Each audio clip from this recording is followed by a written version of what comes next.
Channel को subscribe करें, video को लाइक करें। नहमदुहु व नसल्ली अला रसूलिहिल करीम व अला आलिहि व सहबिहि अजमाइन। सामिईन मोहतरम, गुज़श्ता हफ्ते आपने सूरह इसरा की आयात 26 ta 48 की तिलावत, तर्जमा और मुख्तसर तफसीर समाअत फरमाई। आज इन तमाम दुरूस का खुलासा पेश खिदमत है। रिश्तेदारों, मिस्कीनों और मोहताजों के हुकूक अदा करना एक सेहतमंद मुआशरे में रीढ़ की हड्डी की हैसियत रखता है। मसाकीन मुआशरे के कम वसाइल वाले लोग होते हैं जो अपनी ज़रूरियात अपनी आमदन से पूरी नहीं कर सकते। मोहताज कोई भी हो सकता है। हर शख्स पर दूसरों के हुकूक अदा करना लाजिम है, अलबत्ता इसमें एतदाल कायम रखना जरूरी है। मुआशरे के रुझान साजों यानी ट्रेंड सेटर्स को मौजूद ज़राए का बेहतर इस्तेमाल करने पर तवज्जो देने और यही कुछ लोगों को सिखाने की ज़रूरत है। अगर माल मुयस्सर न हो और मुस्तहिकीन आपसे कुछ मिलने की उम्मीद लगाए बैठे हों, तो आदाब का तकाजा ये है कि नरम गुफ्तगू और अच्छी बात के जरिए इनसे माजरत कर ली जाए।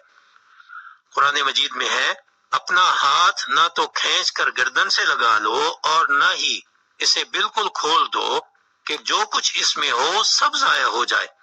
अल्लाह ताला जिसके लिए चाहता है रिज़्क़ कुशादा कर देता है और जिसके लिए चाहता है इसे महदूद कर देता है।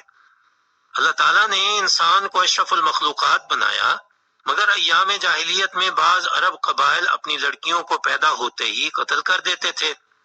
इसका बड़ा सबब ज़राए आमदन की कमी और इफलास का डर था। बेटे चूंकि तिजारत और लड़ाई भिड़ाई और गारतगरी में मदद देते थे, इसलिए इन्हें बाकी रखा जाता था। अल्लाह ताला ने इससे मना फरमाया।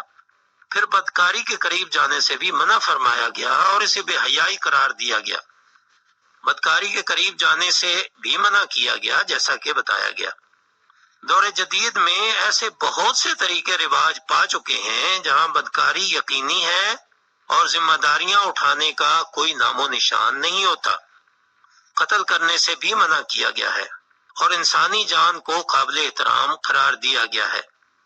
खुदकुशी भी इसी तरह हराम है जिस तरह किसी दूसरे को कत्ल करना। मकतूल के वरसा, हुकूमत और अदालत सबकी जिम्मेदारी है कि वो किसी मुल्ज़म पर दफात लगाते वक्त और सजा देते वक्त इंसानियत का एहतराम मलहूज रखें और जो जुर्म किसी ने किया है इसी की सजा तक महदूद रहें। माल को अल्लाह ताला ने अपना फजल करार दिया है। माल कमाने, इसकी हिफाजत करने और इसके खर्च करने के आदाब और अहकाम के बारे में वाज़ेह हिदायत और तालीमात दी गई। यतीम चूंकि सिगर सीनी और नासमझी की वजह से अपने माल की खुद हिफाजत नहीं कर सकते, इसलिए इनके माल की हिफाजत के लिए निज़ाम कफालत जारी किया गया है।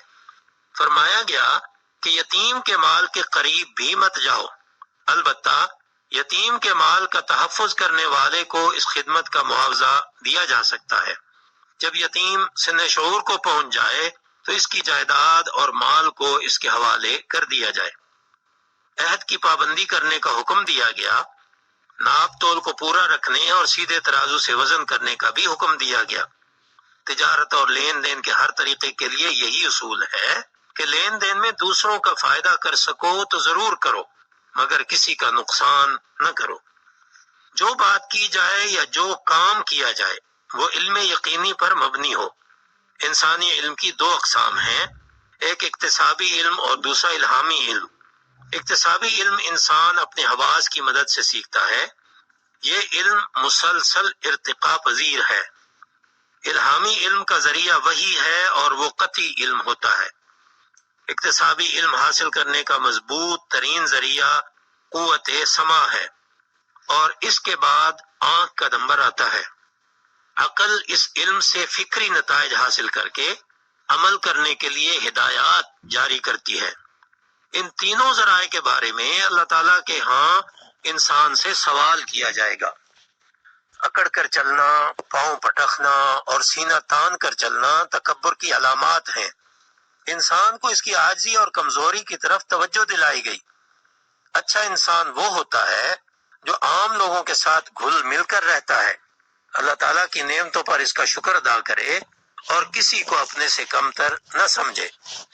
نرینہ اولاد کو انسان اپنے لیے طاقت اور شان و شوکت کا ذریعہ سمجھتا ہے اور بیٹیوں کو کمزوری کا ذریعہ سمجھتا ہے۔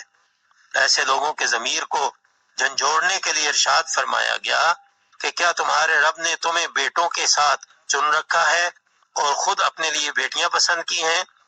گویا تمہیں اپنی بات کی سنگینی کا شعور ہی نہیں۔ قرآن حکیم میں مختلف مقامات پر ہدایات کا بار بار ذکر ہوتا ہے تاکہ مختلف مزاجوں اور مختلف ماحول کے لوگ اسے آسانی سے سمجھ سکیں، مگر جو لوگ تکبر کرتے ہوں یا اللہ تعالیٰ کو چھوڑ کر انہوں نے اپنے اور سہارے بنائے ہوں، وہ اسے بھی سن کر مزید سرکش ہو جاتے ہیں اور سنتے ہی بدکنے لگتے ہیں۔ قرآن کریم کو اطمینان سے پڑھنا اور سننا آداب انسانیت سکھا دیتا ہے، جبکہ اس سے دور بھاگنا گمراہی اور خواری کا ذریعہ بنتا ہے۔ الہ ایسی ہستی کو کہتے ہیں جو کسی کو اپنی طرف ایسے متوجہ کر لے کہ کسی اور کی طرف دھیان ہی نہ جائے۔ اسی کے سامنے انسان جھکتا ہے اور اپنی حاجات طلب کرتا ہے۔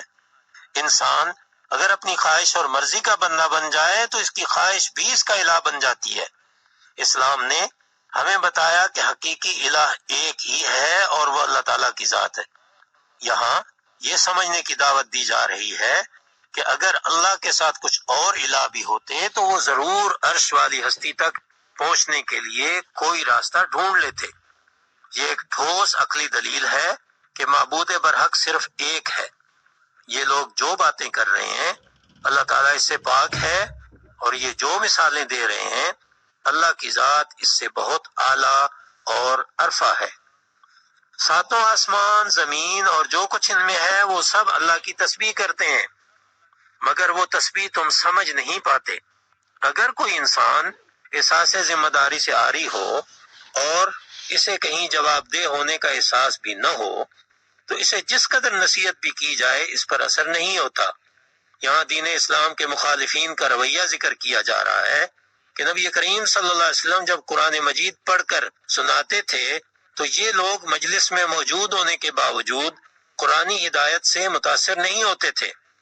اس کیفیت کو اللہ تعالیٰ نے خفیہ پردے کا نام دیا ہے۔ کانوں میں بوجھ ہونے کی تعبیر سننے کی صلاحیت چھن جانے کے لیے استعمال ہوتی ہے۔ پھر فرمایا کہ ان کے دلوں پر بھی غلاف چڑھے ہوتے ہیں۔ اناد اور ہٹ دھرمی دراصل محرومی و فساد کی جڑ ہے۔ مشرکین بظاہر قرآن مجید کی تلاوت غور سے سنتے رہتے تھے، جب اس میں اللہ تعالیٰ کی توحید کا ذکر آتا تو بدک کر منہ موڑ لیتے تھے اور وہاں سے نکل لیتے تھے۔ اللہ کریم نے فرمایا کہ ہمیں معلوم ہے کہ آپ کی تلاوت سننے سے ان کا مقصد کیا ہوتا ہے۔ جب انہیں اعتراض والی کوئی بات نہیں ملتی تو کہتے ہیں کہ یہ سب لوگ ایک جادو سے متاثر شخص کی پیروی کر رہے ہیں۔ قرآن مجید سننے کا ادب یہ ہے کہ جب قرآن مجید پڑھا جائے تو اسے غور سے سنو اور خاموش رہو تاکہ تم پر رحم کیا جائے۔ وما علینا الا البلاغ المبین۔